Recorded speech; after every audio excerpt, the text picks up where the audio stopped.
Well, recently, we have told you about serious shakeups in the public safety leadership here in Toledo. Just last week, the mayor created a new organization to tackle violence. The current safety director has announced his retirement, and there have been plenty of more changes before that. To give us an idea of the timeline of those changes and where things are today, we've got Michael Sandlin joining us. Michael, you kind of did a deep dive into all of this. Jeff, Juwan Armoire, David Bush, Brian Byrd, it might be hard keeping track of all the different names and faces that have come in and out of one government center in recent years. That's why tonight we're breaking down all the different changes we've seen in our safety leadership and away from political voices wondering why nothing seems to stick. The revolving door of community leaders begins in 2020. Homicides were on the rise, and the mayor knew they needed the community's help to solve the issue. For a problem like this, we need everyone to buy in.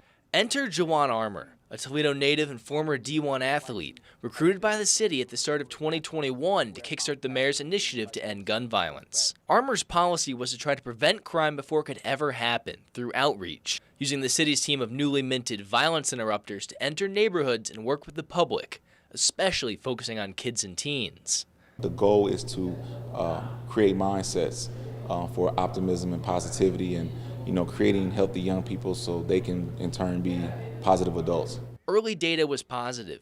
The team's work in the Junction Englewood neighborhood showed that homicides were down 66% from the previous year. Then, in December of 21, former Fire Chief Brian Byrd was appointed as the city's new safety director, and former Oregon police officer Angel Tucker his deputy. Byrd shared a similar vision with Armoire for tackling some of the deep-seated issues required to fix the city. If we're actually out there talking with the people and they see we're sincere about it and they see some results, then that helps with that relationship. But only a few months later, Armoire suddenly resigned. In March of 2022, WTOL 11 asked him if he felt he was getting the proper resources from the mayor. Yeah, I don't want to answer that one. That's not one I feel comfortable answering. Now down a leader for the initiative, the city soon found a replacement in David Bush, who at the time was co-chair of youth engagement and empowerment. Bush, Tucker, and Byrd remained the faces of community safety throughout the remainder of 2022 and into the beginning of 2023. And the number of homicides again showed a decline compared to the previous year. Their next step was to begin working in troubled local schools. We have a lot of teenagers, unfortunately, involved in these shootings. And we have to figure out how to get to these kids. But none of the three men remained in their positions long enough to see out that vision. First, Angel Tucker was removed during a restructuring of government. Then Bush was shifted back to youth programming.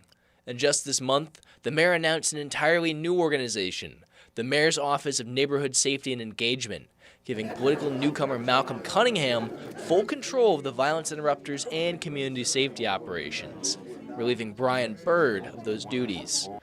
Byrd announced his retirement from the role a week later. Now, Councilwoman Sandra McPherson says she's worried the revolving door will just start spinning again. Unless the administration allows people that are to be doing what they do to do it, it'll be another maybe 6 months and it'll be somebody else. I reached out to the mayor's office for comment. They've said they've seen multiple decreases in crime recently, and they say it's thanks in part to all of the different efforts of the safety department over the years. And they hope that the mayor's new office is able to pay dividends for the next years to come. Reporting in downtown Toledo, Michael Sandlin for WTOL 11.